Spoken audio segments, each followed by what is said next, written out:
abrir o nosso Plantão Médico Bandeirantes de hoje? Plantão Médico Bandeirantes.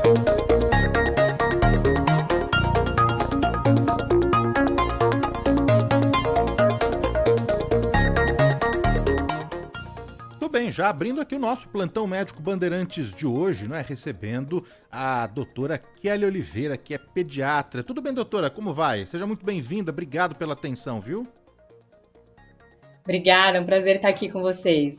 A gente convidou a doutora Kelly Oliveira para falar sobre esse assunto importantíssimo, sobre autismo, né? E eu sempre gosto, nesse quadro, nesse espaço de prestação de serviço, de saúde, de começar do começo, viu, doutor? Explicando primeiro o que é, né? Depois a gente vai para as causas, para os sintomas. E queria então saber o que é o autismo, hein? Bom, é importante saber o que é o autismo, mas eu gosto de dizer que é importante nós sabermos o que o autismo não é.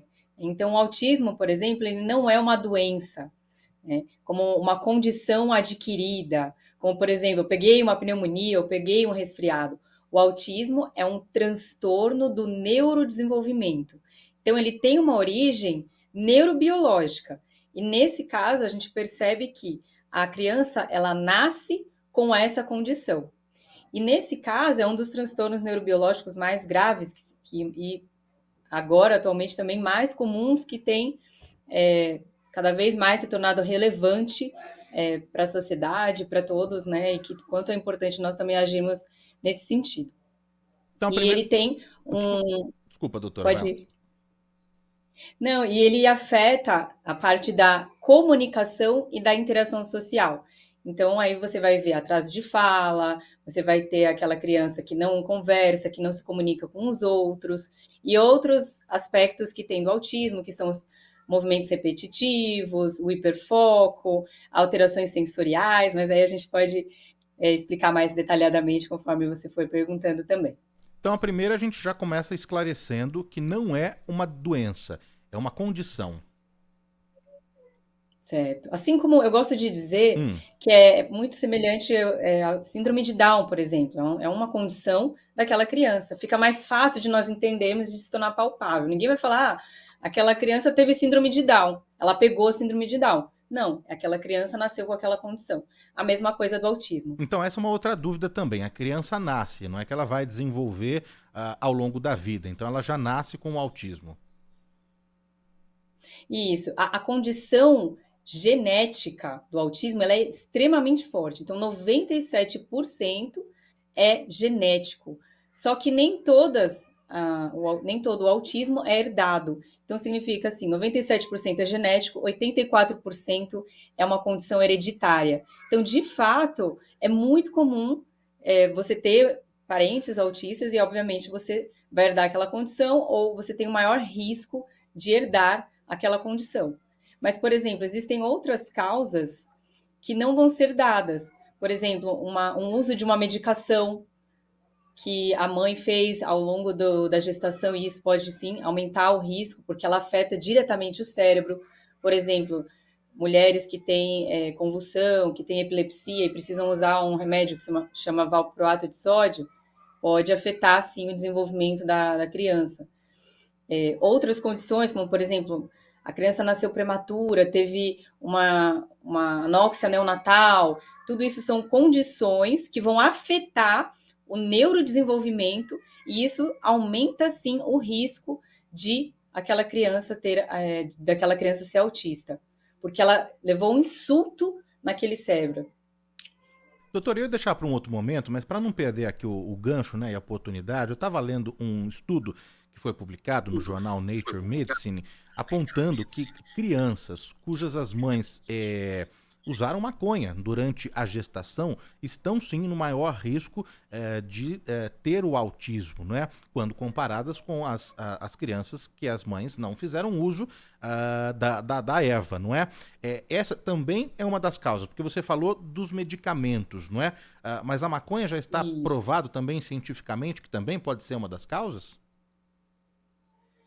Então, o uso de drogas, como maconha e outros, ela também pode aumentar o risco, porque ela vai afetar diretamente no cérebro. Ele vai alterar a estrutura neurobiológica, a estrutura cerebral. Então, tudo que pode alterar essa estrutura, e como o autismo ele tem origem nessa parte neurobiológica, sim, pode aumentar o risco. Eu falo que é como se fosse eu gosto de dizer e fazer uma analogia como se fosse um copo, sabe? E eu vou explicar melhor, tá? Supondo aqui, eu tenho um copo, na verdade aqui é uma garrafa cheia de água. Eu vou colocando bolinhas, por exemplo, dentro dessa garrafa, e isso vai aumentando aquela condição ou aumentando o risco dessa pessoa ser autista. Então, ela tem uma genética favorável, ela tem parentes com autismo, ela já tem uma alteração genética familiar que aumenta o risco. Aí ela teve, por exemplo, a mãe fez uso de drogas durante a gestação, ela nasceu prematura, ela depois não ficou num ambiente enriquecido ao nascimento, sofreu negligência ou alguma outra coisa. Pode sim, isso vai aumentando, aumentando, aumentando, até que esse copo transborda. Quando esse copo transborda, aí eu considero que a criança está dentro do espectro. Por quê? Porque passou daquele nível que eu considero que não, a partir daqui já é autista, porque você tem que ter critérios, né? Então, ao longo você vai fazendo o checklist nesses critérios, praticamente é isso, para fazer o diagnóstico do autismo, é lógico que é bem complexo, a gente vai falar um pouquinho, e conforme essa criança ela preenche esses critérios, aí sim eu vou dizer que ela é autista, porque tem um espectro, que eu também gosto de fazer uma analogia de um guarda-chuva, então se ela está dentro desse guarda-chuva, que não é só um ponto na curva, né, não é um pontinho único, mas é um espectro, ela é autista. Doutora, tem várias dúvidas, várias perguntas que já estão surgindo aqui dos nossos ouvintes, tanto no nosso chat do YouTube, como também no nosso número de WhatsApp. A gente vai repassar em instantes, prometo aqui, mas para a gente não perder, porque é um assunto importante mesmo que a gente precisa ir destrinchando, né? Você falou sobre a genética, né? Nesse caso, existe algum exame para detectar nas mães, nos pais, enfim, se essa pessoa já tem alguma condição forte para o desenvolvimento do autismo numa futura gestação aí? Olha, quando a criança, os pais já têm uma criança autista, muitas vezes a gente faz um estudo genético, mas aí tem que ser feito com um geneticista, desde cariótipo, depois você pode fazer outros exames também que vão identificar se existe alguma alteração, até um exoma, que você vai ver todo o código genético daquela criança. Não existe uma única alteração do autismo, ou como síndrome de Down. A síndrome de Down você tem a trissomia do cromossomo 21, então você tem 3 cromossomos ao invés de 2. É fácil, entre aspas, de identificar. No autismo são vários genes que podem estar associados. Mas, quando você quer fazer um estudo genético, você está pensando, por exemplo, poxa, eu quero ter mais um filho, eu gostaria de saber qual que é o risco de eu ter mais um filho autista. Por exemplo, a síndrome do X frágil está muito associado ao autismo também. E aí, quando você faz a investigação, você descobre, por exemplo, que uma criança é autista e ela tem um fenótipo, ela tem características que parecem a síndrome do X frágil, que é uma outra síndrome, mas que também está muito relacionado com o autismo. Você tem que fazer a investigação e aí você tem que investigar também, porque até para fazer o planejamento daquela família, né? O planejamento familiar e tudo. Poxa, quero ter mais filhos, qual o risco de eu ter uma criança com alguma alteração? Então, seria mais por conta desse planejamento. Agora, ainda são exames de alto custo, não é algo que a gente pede para fazer o diagnóstico, entendeu? O teste genético, ele não faz o diagnóstico, mas ele nos ajuda a depois pensar num planejamento para aquela família e tentar identificar outras coisas, mas não é através do teste genético que é feito o diagnóstico. Doutora, você já falou um pouquinho sobre o comportamento, né? A repetição de fala, de gestos, né? As mãos agitadas. esses sintomas, esses sinais, esse comportamento, ele começa a ser demonstrado já logo na primeira infância, no momento em que a criança está sendo alfabetizada, nas primeiras semanas, meses de vida, já tem como captar ali alguns sinais? Como que é, hein? Sim, a grande parte do autismo, né, do espectro, ele aparece desde os primeiros dias de vida, né, por conta de ser uma condição. Só que o que acontece é que as pessoas, elas não têm essa percepção. Então, muitas vezes passa batido. E aí o diagnóstico vem com 2, 3 anos, quando existe um atraso de fala. Porque aí fica descarado que tem alguma alteração.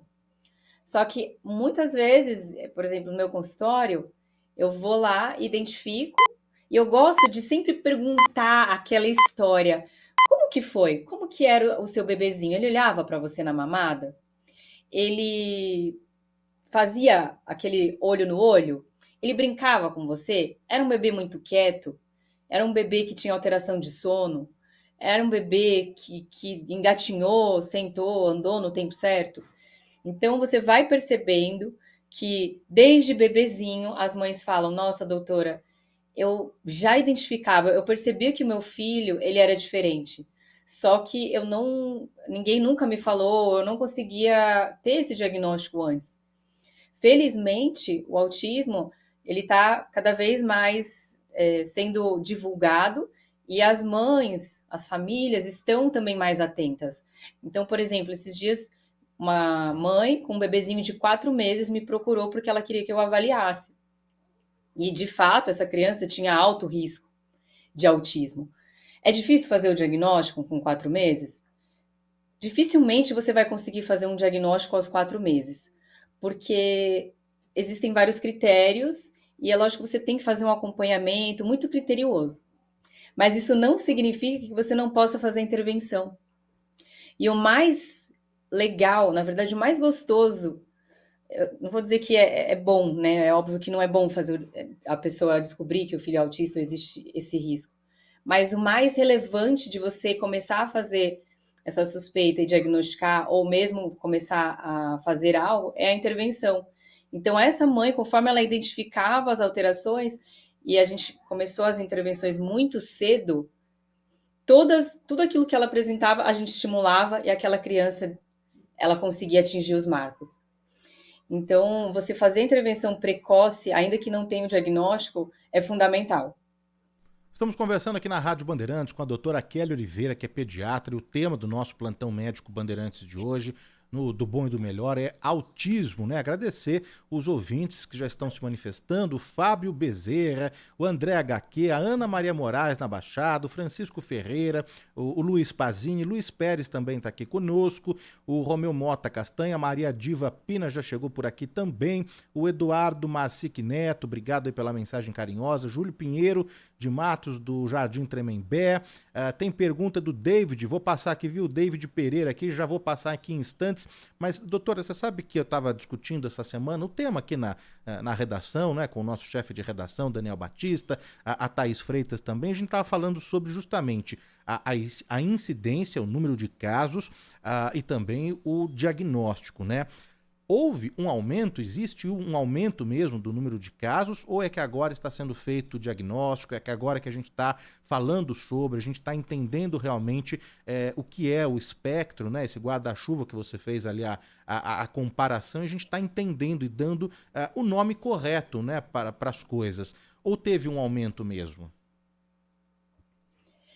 Olha, o que as estatísticas, nós temos mais estatísticas americanas do que brasileiras, mostram é que sim, existe um aumento dos casos de autismo. Então, antes era um para cada 150, um para cada 300, depois esse número foi caindo. E no último CDC, que foi divulgado ano passado, ele mostra uma estatística de uma para cada 36 crianças. Então, eu acredito muito que até mesmo você ou outras pessoas, você vai encontrar alguma criança com esse diagnóstico, seja na escola do teu filho, algum parente. Não tem como você não conviver com alguma criança autista, porque de fato sim está aumentando. Agora, existem algumas coisas que podem justificar o aumento. Então, muito é porque sim, também nós estamos fazendo mais diagnóstico, está havendo uma maior busca e né, estamos realmente estudando mais e descobrindo mais. O que antigamente as pessoas falavam, aquele meu tio é esquisito, aquela pessoa nunca falou, um tio ou algum parente ou alguém que você conheceu que ficava em casa e não tinha o diagnóstico, no fim, possivelmente ela era autista. Outras crianças, enfim. E existe também uma alteração do DSM. O DSM, eu falo que é praticamente a Bíblia, né, da American Academy of Psychiatry, e eles fazem o diagnóstico ali e todos os critérios do autismo.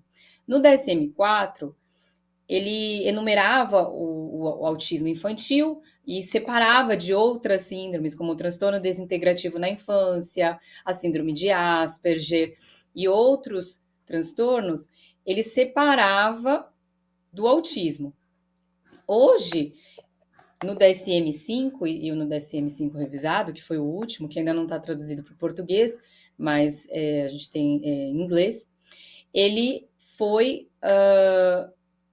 colocado ou englobado nesse espectro. E aí chamou-se de transtorno do espectro autista. Então, algumas síndromes ou alguns outros transtornos que não eram considerados autismo foram considerados, porque aí se tornou dentro do transtorno do espectro.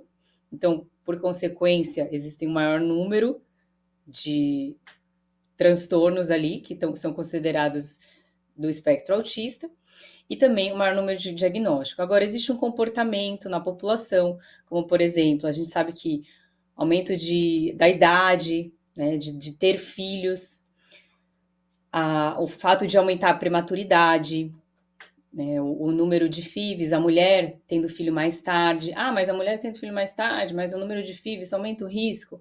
Quando a gente pensa que isso pode aumentar um risco de prematuridade, ou algum insulto no cérebro, ou alguma coisa, sim, isso pode vir a ser um fator de risco, tá? Então, existe também esse comportamento. A própria idade do homem, Tanto a isso é uma idade da... curiosidade, viu? Então, tanto a idade da mulher, quanto o número de filhos, então, doutora? Não o número de filhos. Desculpa, é FIV que eu falei, né? A fertilização in vitro.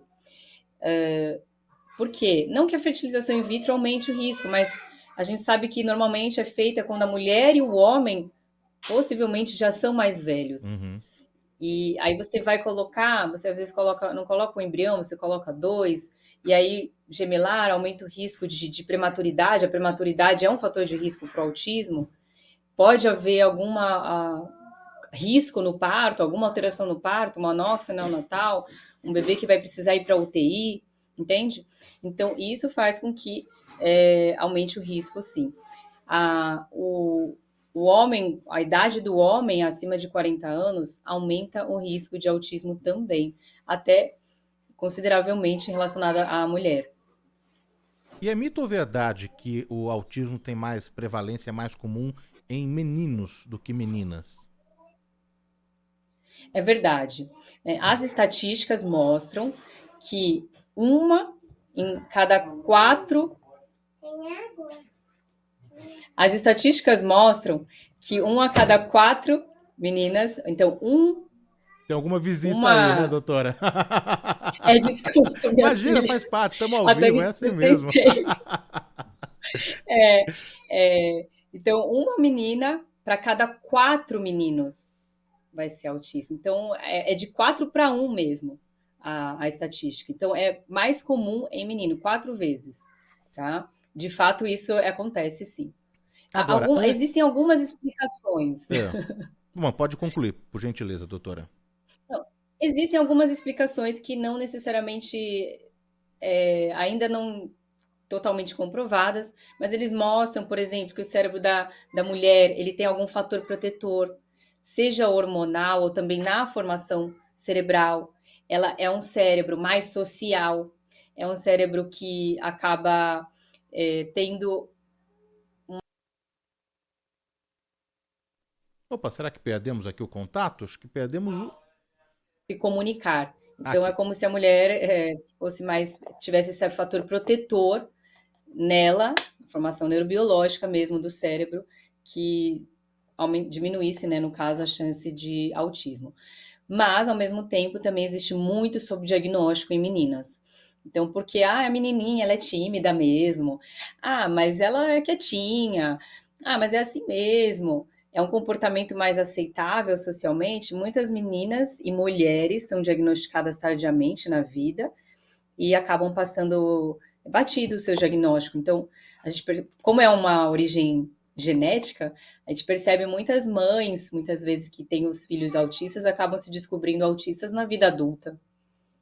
Tem muitas mensagens aqui de ouvintes, né? Tô com receio da gente não conseguir atender todos, mas só para a gente falar do DSM-4, né? A quarta edição, que tinha outros nomes ali, como a doutora já trouxe, né? O transtorno autista, o síndrome de Asperger, o transtorno desintegrativo infantil, né? Invasivo do desenvolvimento também, todos esses eram nomes, né? A partir da quinta edição passa a ser chamado transtorno do espectro do autismo. Eu estava até comentando que eu fui assistir um musical, uma peça com a Alessandra Maestrini, do Miguel Falabella, que se chama O Som e a Sílaba, uma peça lindíssima, um musical lindíssimo, e agora foi adaptado também para TV, né? É uma série, acho que do Disney Plus, se eu não me engano, e lá a personagem era, né, chamado ainda como Síndrome de Asperger. Então, todos esses nomes caíram. Então, agora é o transtorno do espectro do autismo, doutora.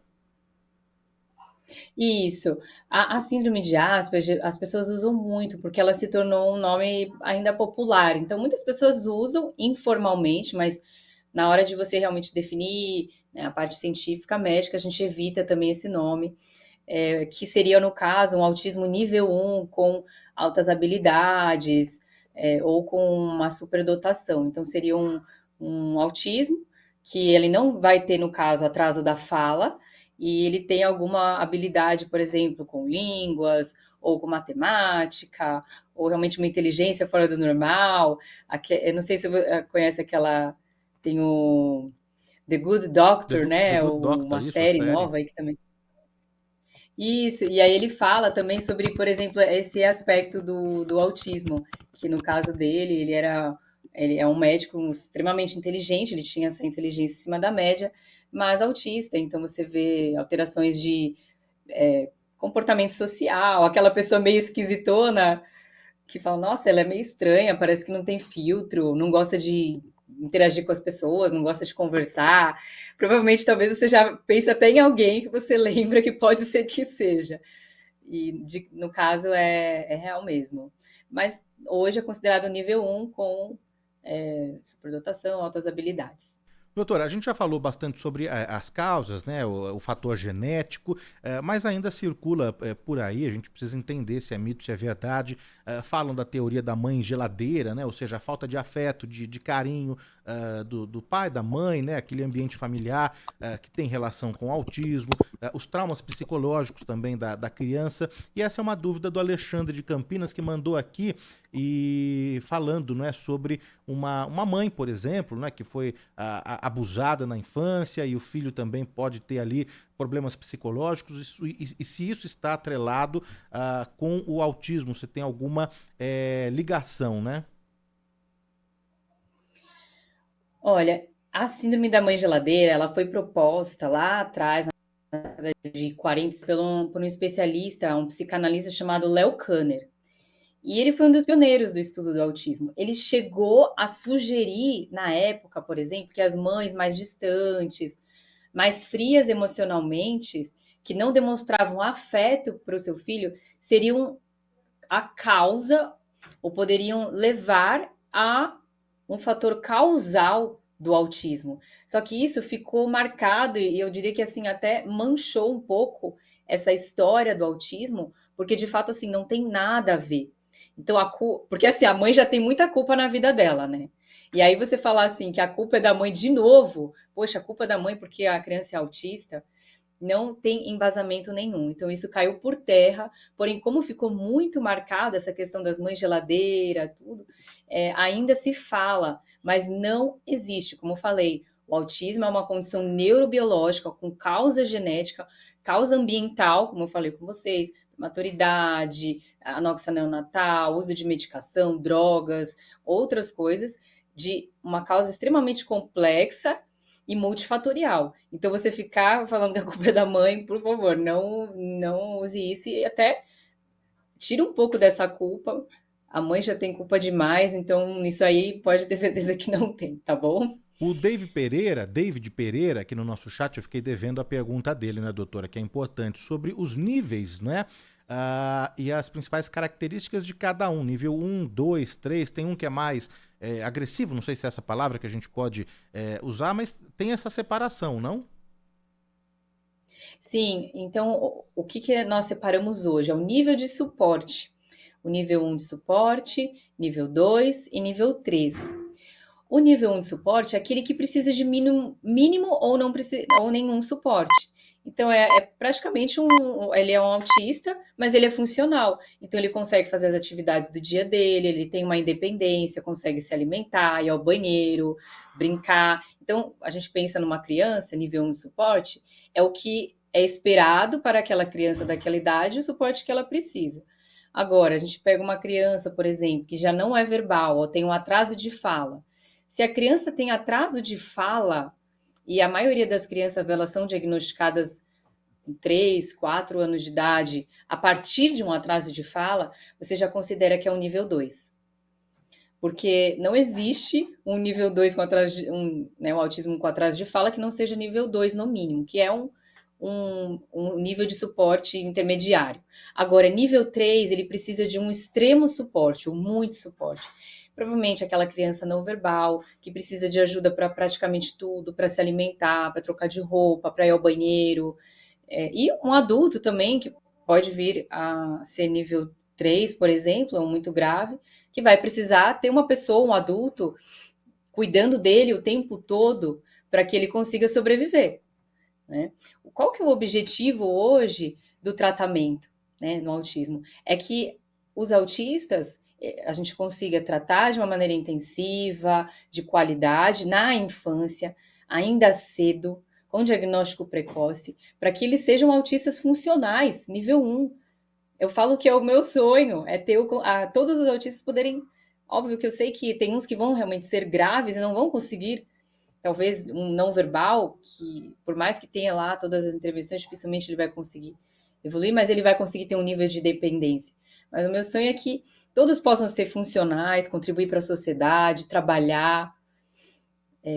O que me dói muito é ver crianças que têm esse potencial e que não estão recebendo o tratamento adequado, e que, por não receberem o tratamento adequado no tempo certo, no momento certo, que é precoce, que é intervenção cedo na vida, elas não vão conseguir ter essa evolução e não vão conseguir, enfim, ter essa independência, serem adultos, funcionais, enfim, poderem trabalhar, ter família, fazer faculdade.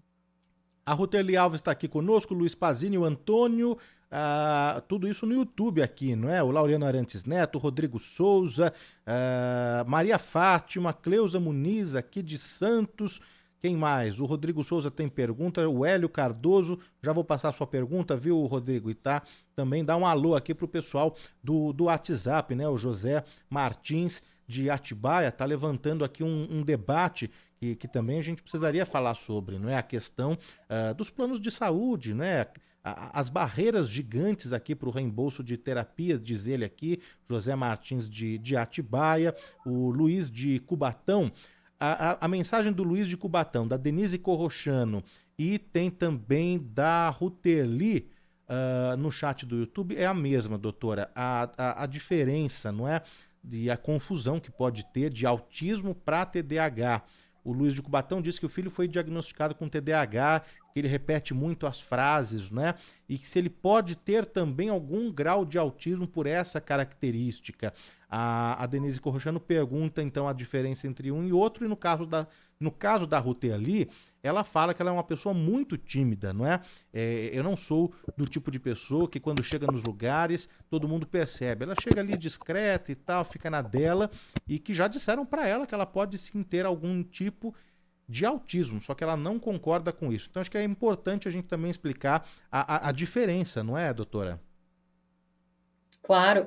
No caso, a mãe falou que ela é muito tímida e ela tem um filho que foi diagnosticado com TDAH, é isso? Não, a Ruteli falou que ela é uma Pelo pessoa que eu tímida e entendi. já disseram para ela que ela pode ter autismo.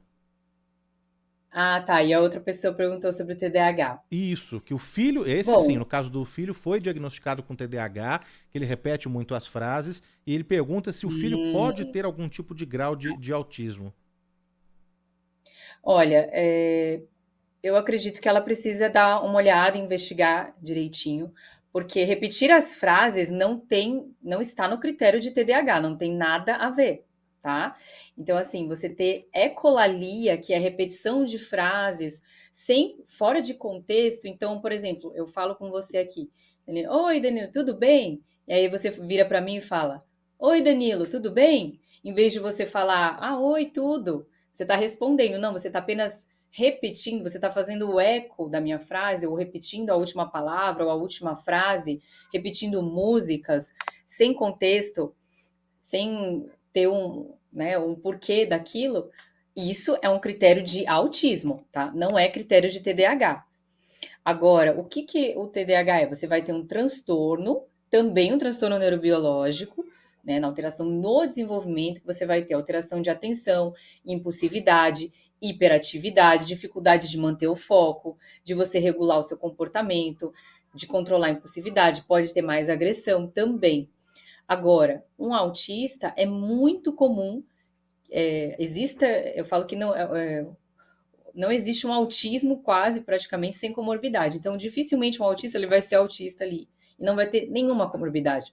Não estou dizendo que vai ter TDAH, mas ele pode ter alguma alteração sensorial, ter transtorno de sono, um outro distúrbio, um transtorno de aprendizado, por exemplo, tá? Então, é extremamente comum que um autista possa ter TDAH também. Precisa ser investigado? Sim, porque são sintomas diferentes, inclusive se a criança for autista e TDAH, a forma de tratar é diferente, né? A medicação.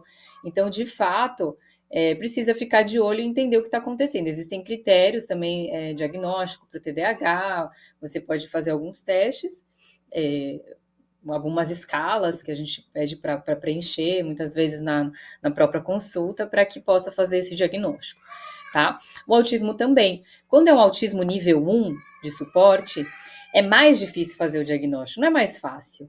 Porque você vê uma criança não verbal que bate a cabeça, que fica girando aqui em círculo, que não faz contato social, não conversa com as pessoas, você fala, poxa, é autista. Com a popularização do autismo, você até olha e fala, nossa, acho que aquela criança é autista. Fica muito claro, às vezes, e óbvio. Mas um nível 1 é aquela pessoa adulta que é muito tímida, não gosta de falar com as pessoas, tem algumas coisas com relação à parte social, é, porque é um transtorno de comunicação e interação social. Você pode ter algumas questões sensoriais que não gosta, eu não gosto sei lá, determinados tipos de textura de alimento. Eu tenho que fazer um ritualzinho aqui quando eu chego em casa, eu tenho que pôr assim, assim, assado, eu tenho que fazer desse jeito, sempre na mesma ordem. Por quê? Não sei por quê, mas eu sempre tenho que fazer desse jeito. Aí eu também diria que ela precisa investigar e o filho precisa investigar, porque no caso é genético. Então, se ela tem alguns sintomas que ela está se questionando e o próprio filho ela está falando desses sintomas de frases repetidas, pode ser que tenha alguma coisa, tá? Eu diria assim, tá? Entre aspas, eu não me conformaria com esse diagnóstico, eu buscaria mais informações e mais pessoas especializadas aí para conseguir ter uma maior clareza nisso, tá bom? Dá tempo da gente registrar mais aqui a participação do ouvinte Bandeirantes. Vamos colocar mais uma de áudio aqui. Bom dia, Danilo. Aqui é o Gilberto, Jardim Universal, Zona Sul de São Paulo. Parabéns por mais uma pauta importante. Eu gostaria de saber da doutora Kelly se o autismo só pode ser diagnosticado na infância. Um abraço a todos, obrigado. Acontece, doutora? De repente passou despercebido ali na infância e você vai fazer o diagnóstico na fase adulta? Ele só pode ser diagnosticado na infância mesmo? Não, de jeito nenhum. O que acontece, tá, Danilo? O autismo, ele tem origem na infância. Então você fala assim, agora eu virei autista, eu tenho esses manias, eu não gosto de falar com os outros. Você é antissocial, você teve algum outro trauma, não significa que você é autista. Mas a partir da sua vida adulta, você faz toda a sua jornada, a sua linha do tempo, do momento que você nasceu, perguntando para sua mãe, questionando coisas da sua infância, sempre teve alguma questão. Eu tive atrás de falar, nossa, eu comecei a falar com 5 anos, mas depois eu falei. Eu sofria bullying na escola, todo mundo me chamava de esquisitão. Mas ok, passou. Sempre aconteceu isso. Eu não gosto muito de festa, esse negócio de barulho eu evito. Eu não gosto de conversar direito com as pessoas, eu tenho meus rituais aqui, eu tenho minhas manias, gosto de ficar no meu canto. É muito comum que seja até diagnosticado na vida adulta, tá?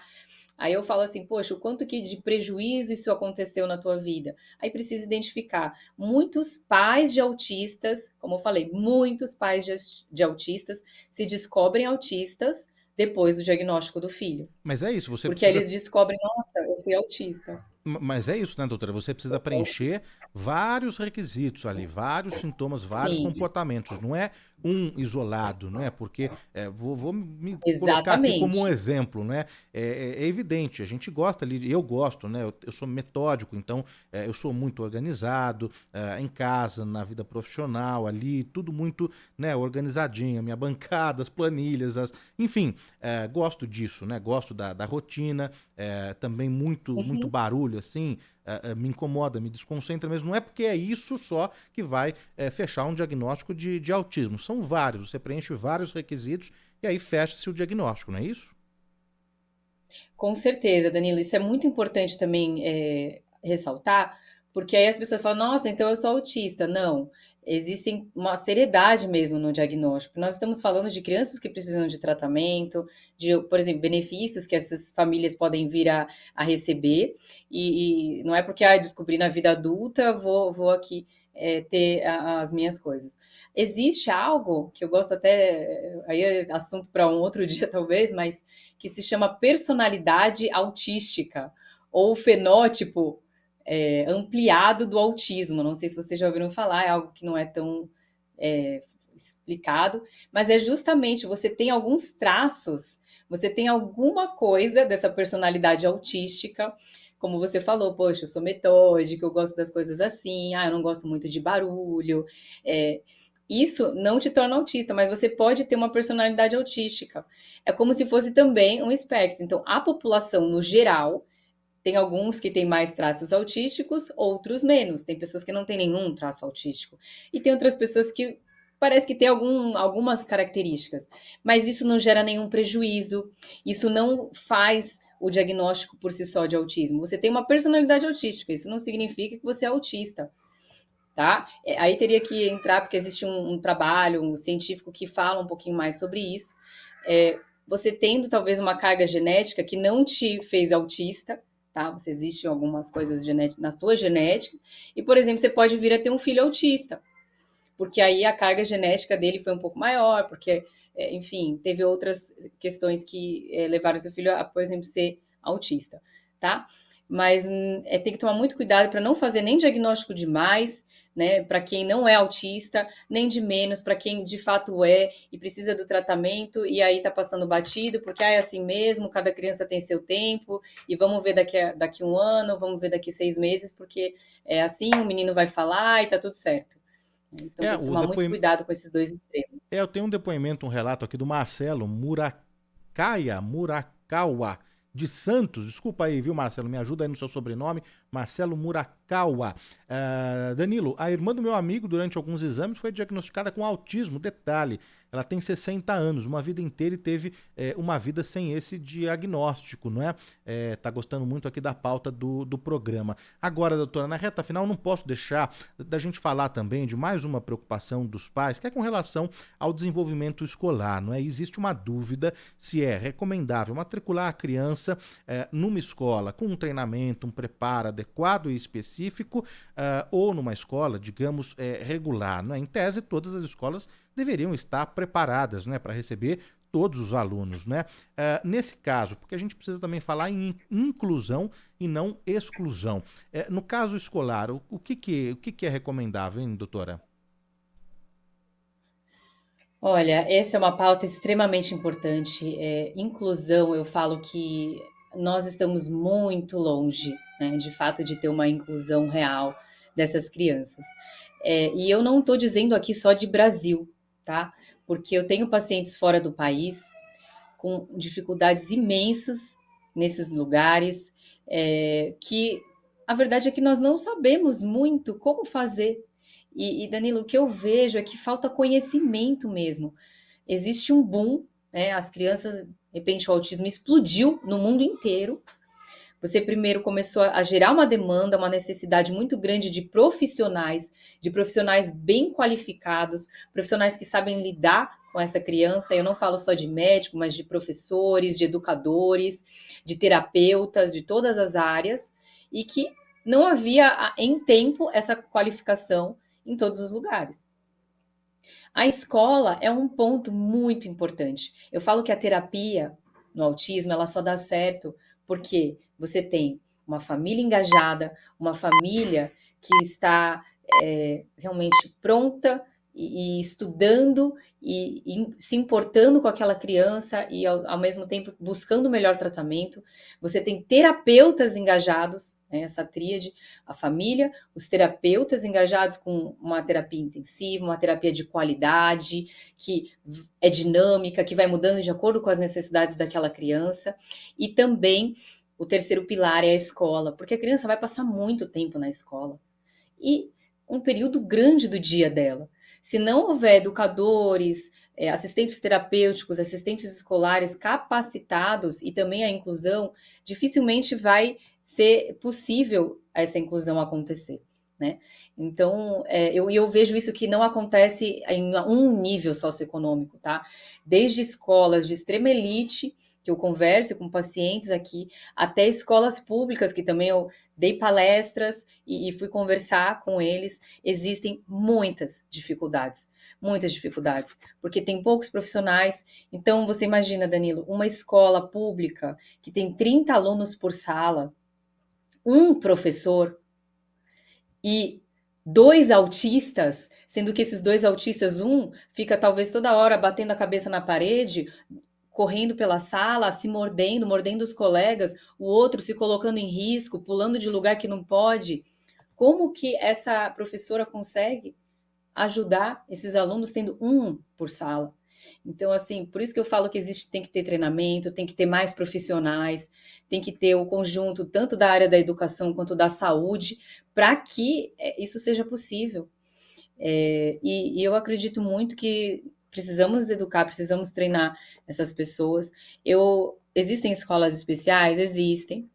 É difícil condenar ou dizer, não coloca na escola especial.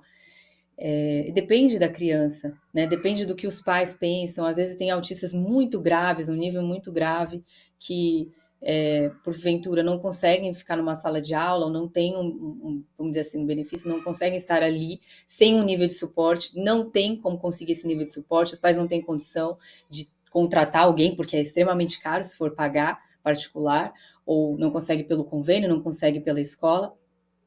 Como que vai fazer? O que vai fazer com essa criança? Né? Quem que paga a conta? Essa mãe vai ficar ou o dia inteiro com a criança em casa, não vai conseguir trabalhar, ou ela vai colocar numa escola que talvez vai conseguir ficar com aquela criança e ela vai trabalhar, ela vai fazer as coisas dela. Aí, o ideal é que essa criança recebesse terapia. Agora, escolas, tanto públicas quanto particulares, elas precisam se capacitar, precisa haver treinamentos dos professores, dos educadores, de terapeutas, para que, de fato, a inclusão seja possível e exista. Porque eu vejo que, assim, ainda estamos muito longe disso. Doutor, em uma hora de programa a gente não vai conseguir registrar aqui todas as mensagens, as participações aqui, as dúvidas, né, dos nossos ouvintes, e muitos assuntos também a gente precisa deixar para uma próxima, que a gente não vai ter tempo de se aprofundar, mas registrar aqui o Evandro Lamoglia de Jandira, obrigado aí, o Fernando Rocco também mandou mensagem, o Difásio, quem mais aqui? O Antônio Tatuapé, do Tatuapé, o Marcelo já registrei, José Luiz Bonito de Santos, é o sobrenome dele, porque ele é de São Paulo, José Luiz Bonito de Santos, tá escrevendo aqui pra gente, participando, ouvindo a gente em São Paulo, a Nelly Melo, a Loreta Bellini, a Aldélia Vido, a Silvia Stanzioni, a Jorge Camargo, quem mais que mandou mensagem aqui? Deixa eu ver, a Elis Freitas também, né, a Aldélia Vido, o pessoal tá participando. Eu vou convidar os ouvintes a acompanharem também a doutora nas redes sociais, porque o debate, a discussão, a prestação de serviço, as lives, os conteúdos continuam por lá, não é? No Instagram, @Pediatria Descomplicada, @Pediatria Descomplicada, e tem também um outro perfil que é Doutora Kelly Oliveira M, @Doutora Kelly com 2 L's, Oliveira M, por lá, tanto no Pediatria Descomplicada quanto no da doutora, tem ali mais conteúdos, né, vídeos, o site também com mais informações, e aí o debate continua por lá, a prestação de serviço. Doutora, brigadíssimo, viu, pelo tempo, pela disponibilidade, a gente marca uma próxima para continuar aprofundando esse assunto, viu? Muito obrigada, Danilo. Se eu puder falar umas últimas Claro, palavrinhas. por favor, imagina. O que eu quero dizer aqui para vocês é para os pais, né? Lembre-se dos seus filhos, tempo é vida. Muitas vezes a gente já tem alguma coisa no nosso coração ou alguma dúvida. Poxa, será que eu preciso levar? Já conversei com o médico, parece que ninguém fala nada. Continue buscando, continue procurando. A criança, se ela fica 6 meses esperando, e tem 2 anos de vida, é 1/4 da vida dela. Não dá para a gente esperar 1/4 de uma vida para falar, poxa, vamos intervir. E a gente sabe o quanto que, quando menor a criança, a intervenção mais precoce, melhor é o resultado, melhor é o prognóstico daquela criança. E para os profissionais, se capacitem, abram os olhos, ouçam mais esses pais. A gente tem tanto a aprender com eles, e não ignore, às vezes, o que uma mãe está dizendo, algum sinal, alguma coisa que ela está achando que está estranho. Ouça com mais atenção e estudem muito, porque, de fato, a gente precisa de muitos bons profissionais que possam olhar, acolher essas famílias e também, de fato, ajudar aí nessa causa tão importante que é o autismo.